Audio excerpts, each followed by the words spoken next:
कशा पद्धतीनं मुंबईच्या ट्रॅफिकमध्ये ॲम्ब्युलन्स अडकतात, त्यांना रस्ता दिला जात नाही, रस्ता असून देखील या ॲम्ब्युलन्सला वाट दिली जात नाही। ही दृश्य आपण बघतोय, एका मुंबईकरानं चित्रित केलेली ही दृश्य आहे। मितेश गुप्ता असं त्याचं नाव आहे। या स्वतः तरुणानं अनेक वाहनांना बाजूला व्हा आणि त्या ॲम्ब्युलन्सला जागा द्या असं आवाहन केलेलं होतं। काही जण बाजूला झाले, मात्र अनेक जण या ॲम्ब्युलन्सला रस्ता द्यायला तयार नव्हते। असं का होत आहे? मुंबईकर इतके असंवेदनशील का बनत चाललेले आहेत? ही बातमी आपण सातत्याने जय महाराष्ट्रावर बघतोय। काही वेळापूर्वी आपण आरोग्यमंत्री दीपक सावंत यांच्याशी बोललेलो होतो, ज्यामध्ये दीपक सावंत यांनी सांगितलं की या समस्येवर मार्ग काढावा लागेल।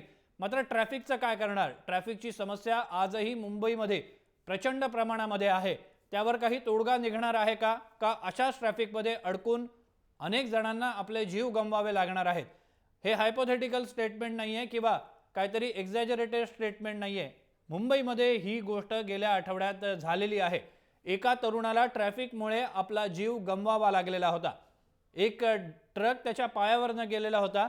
ईस्टर्न एक्सप्रेस हायवेवरील चेंबूरच्या अमर महाल सिग्नल जवळ त्याला अपघात झालेला होता। त्याला राजावाडी ते केईएम हॉस्पिटल गाठायला 3 तास लागले। 12 किलोमीटरचं हे अंतर कापायला 3 तास लागलेले होते आणि यामुळेच त्याचा मृत्यू झालेला होता। मयांक भागवत यांच्याकडे जाऊया। मयांक, काय घटना झालेली आहे नेमकी? मुंबईमधली परिस्थिती काय बघायला मिळते?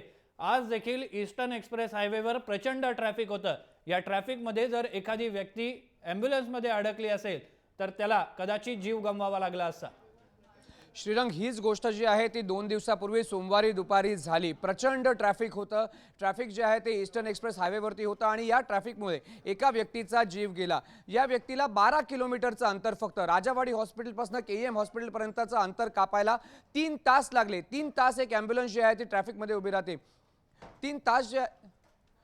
3 तास ॲम्ब्युलन्स जी आहे ती या ठिकाणी उभी राहते। आपल्यासोबत चित्रा वाघ आहेत, राष्ट्रवादी काँग्रेसच्या। आपण त्यांच्याकडनं जाणून घेणार आहोत। चित्राताई, सगळ्यात महत्त्वाची गोष्ट म्हणजे सरकार दावा करतं, तुमचं सरकार असतानाही दावा केला गेला, हे सरकारही दावा करतंय की आम्ही करू। मात्र अशा प्रकारे जेव्हा घटना होईल तेव्हा काय करायला पाहिजे? हा मुद्दा जो आहे तो एक सामाजिक मुद्दा म्हणून तुम्ही राजकारणी का उचलत नाही? निश्चितपणे आताची जी ट्रॅफिकच्यामुळे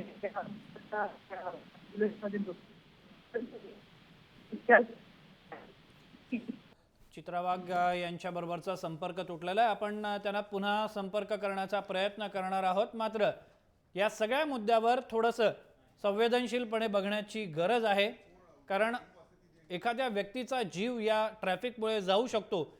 आतापर्यंत आपण फक्त बोलत होतो, यावर कृती कोणी करत नव्हतं। मात्र एका तरुणाचा दुर्दैवानं याच ट्रॅफिकमुळे मृत्यू झाला। हे असं कधीपर्यंत घडत राहणार? किती बळी गेलेले आपण सहन करायचे? हा सगळा मुद्दा अत्यंत महत्त्वाचा आहे। दोन्ही जे मार्ग आहेत, जे मुंबईच्या दिशेने येतात किंवा मुंबईहून उपनगरांकडे जातात, ते सातत्यानं ट्रॅफिक जॅम आपल्याला त्या ठिकाणी बघायला मिळतं आणि या ट्रॅफिक जॅमवर काहीच समस्या जी आहे ती काहीच तोडगा नाही आहे का त्यावर? हा सगळ्यात महत्त्वाचा मुद्दा आहे। पुन्हा एकदा मयांक भागवतकडे जाऊया। मयांक, आपण जी दृश्य बघतोय मुंबईतली दृश्य आहेत, काय झालेलं त्या दिवशी नेमकं? श्रीरंग, ही दृश्य जी आपल्याला मितेश यांनी आणून दिलेली आहे ती दृश्य जी आहेत ती बोलकी आहेत। मुंबईतली खरी परिस्थिती काय आहे, मुंबईच्या ट्रॅफिकची खरी परिस्थिती काय आहे, ही दृश्य आपल्याला सांगतात। सगळ्यात महत्त्वाची गोष्ट म्हणजे एक पेशंट जो ॲम्ब्युलन्समधनं निघतो, हा ॲम्ब्युलन्समधनं हॉस्पिटलमध्ये पोहोचेल का, काहीच शाश्वती आपल्याला दिसत नाही आहे। चित्रा वाघ आपल्यासोबत पुन्हा एकदा आहे। चित्राताई, माझा प्रश्न असा होता, तुमचा आवाज माझ्यापर्यंत पोहोचत नव्हता। तुम्ही राजकारणी हा मुद्दा सामाजिक मुद्दा म्हणून का हा मुद्दा तुम्ही लावून धरत नाही? का तुम्ही जे आहे ते नेहमी भावनिक मुद्द्यांना हात घालता? अशा प्रकारे ही सामाजिक मुद्दा आहे। या ठिकाणी एका माणसाचा जीव गेलाय। तुमचं सरकार गेलं, नवीन सरकार आलं, आश्वासनं तेच की आम्ही एका महिन्यात करू। का नाही हा मुद्दा जो आहे तो तडीस नेला जात? झालेली घटना ही अतिशय दुःखद घटना आहे की आज ट्रॅफिकमुळे एका मुलाचा मृत्यू झाला। परंतु मला असं म्हणायचं की याच्यामध्ये दुसरी गोष्ट जी आहे ती तर दुर्लक्षित करून चालणार नाही। आज चेंबूर असेल, मुलुंडपर्यंतचं जे असेल, त्या आज उपनगरांमध्ये कुठेही हॉस्पिटल्सची सोय नाहीये सुपर स्पेशालिटी। आज त्या पेरिफेरल हॉस्पिटलमध्ये ज्या वेळेला पॉप्युलेशन कमी होतं त्यावेळेची जी गोष्ट होती तोपर्यंत चालत होतं, परंतु आता पॉप्युलेशन वाढलेलं आहे। तुम्ही जर तिथे बघितलं, तिथे इन्फ्रास्ट्रक्चर नाही, तिथे डॉक्टर्स नाही, तिथे नर्सेस नाही। जर रुग्णांना किंवा अशा पद्धतीच्या ज्या घटना होतात त्यांना त्यांच्याच विभागामध्ये जवळ असणाऱ्या बीएमसीच्या हॉस्पिटल्समध्ये जर उपचार मिळाले तर त्यांना केईएम नायर आणि सायन पर्यंत आणण्याची गरज लागणार नाही, याचा सुद्धा आपण विचार करायला पाहिजे. चित्राताई, मला हाच प्रश्न होता. केईएम सायन नायर पर्यंत आणण्याची गरज नाही. तुम्ही एक इनिशिएटिव्ह घेता का की येत्या 15 नाही, दिवसात नक्कीच तुम्ही मला जे पुढे हॉस्पिटल, सांगायचंय की केईएम अगदी हॉस्पिटल मला किंवा पुढे ट्रॅफिक तेच पोलीस? सांगायचंय. 1960चा जो झकेरिया कमिटीचा जो रिपोर्ट होता. हॅलो, चित्राताई बोला, तुमचा आवाज ऐकू येतोय. 1960चा झकेरिया कमिटीचा जो रिपोर्ट होता त्याच्यामध्ये ओव्हरऑल बजेटच्या 30% जे आहे हेल्थवर खर्च व्हायला हवी असं त्यांनी म्हटलेलं होतं. गेल्या 25 वर्षापासून मुंबई महानगरपालिकेवरती सेना आणि बीजेपीचं वर्चस्व आहे. 22% जो बजेटमध्ये खर्च होता तो त्यांनी 8 ते 10% आणलेला आहे. चित्राताई, आणि अशा वेळेला तुम्हाला थोडंसं हेल्थच्या थांबवतोय. बजेटमध्ये आपल्यासोबत सुद्धा वरिष्ठ पोलीस अधिकारी मिलिंद भारांबे यांना आम्ही सातत्यानं फोन लावण्याचा प्रयत्न करतोय. इतका संवेदनशील मुद्दा आहे, मात्र 2 दिवस झाले आम्ही त्यांच्याशी या संदर्भात संपर्क करण्याचा प्रयत्न करत असताना ते फोन उचलत नाही, फोन कट करतायत. इतकी महत्वाची घटना.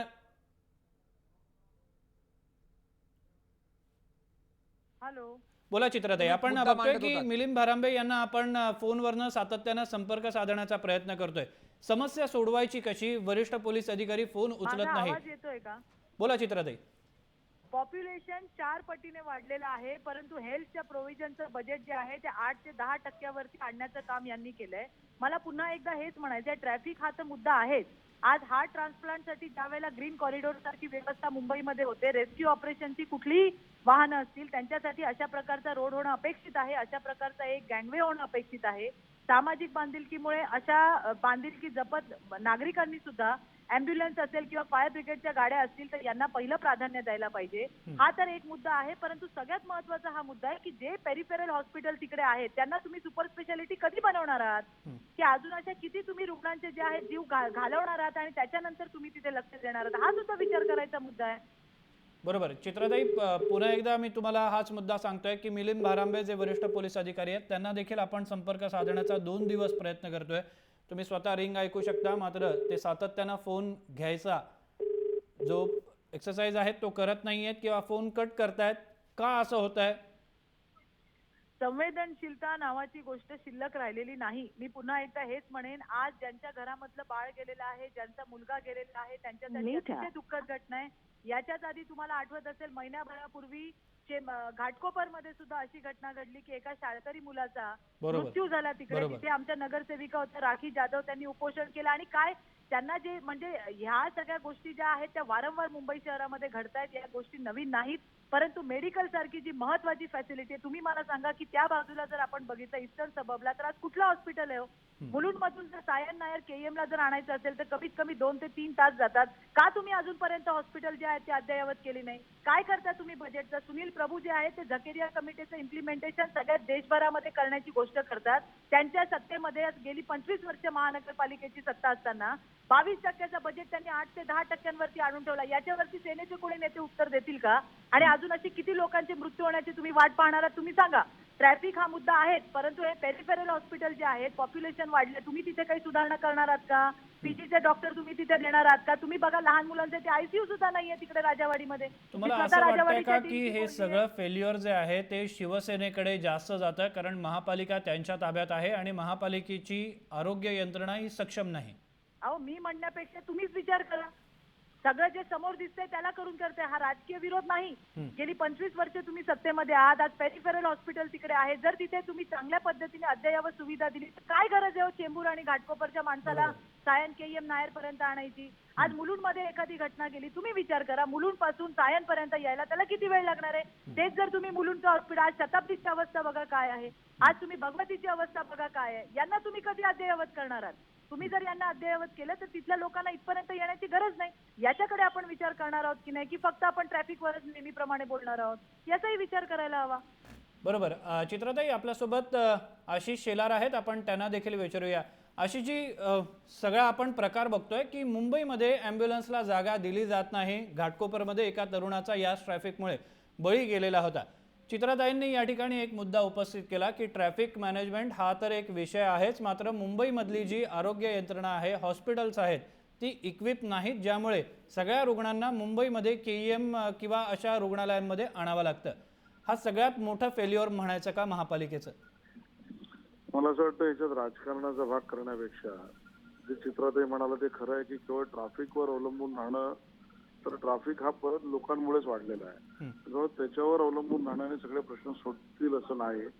सायरन वाजवत जाणारी अँब्युलन्स याला रस्ता देणं म्हणजे एखाद्याचे प्राण वाचवणं. इतकी संवेदनशीलता जरी सर्वांनीच बाळगली तर त्यातले बरेचसे जीव हे वाचवता येतील आणि ते वाचवण्याचा संवेदनशीलता ही मुंबईकरांमध्ये आहे. त्याचा परिचय वारंवार द्यावा लागेल मुंबईकरांना. बरोबर आहे. धन्यवाद आशिषजी. तसंच चित्राताई तुम्ही दिलेल्या या प्रतिक्रियेबद्दल. आपण सगळ्यात महत्त्वाचा मुद्दा या ठिकाणी बघतोय, काय करायचं या ट्रॅफिक समस्येचं, तसंच त्यामुळे जाणाऱ्या बळींचं वेगवेगळे पैलू आपण या ठिकाणी बघतोय. वेगवेगळी मतं पुढे येत आहेत. या मतांचं स्वागत करायला हवं, कारण ही मतं जर अंमलात आणली गेली किंवा विचार अंमलात आणले गेले तर तरुणांचा, नागरिकांचा जीव वाचू शकतो. ही त्यातली सगळ्यात महत्त्वाची बाब आहे. मात्र या सगळ्या गोष्टीकडे स्वार्थानं किंवा राजकारणाच्या पलीकडे जाऊन बघण्याची अत्यंत गरज आहे.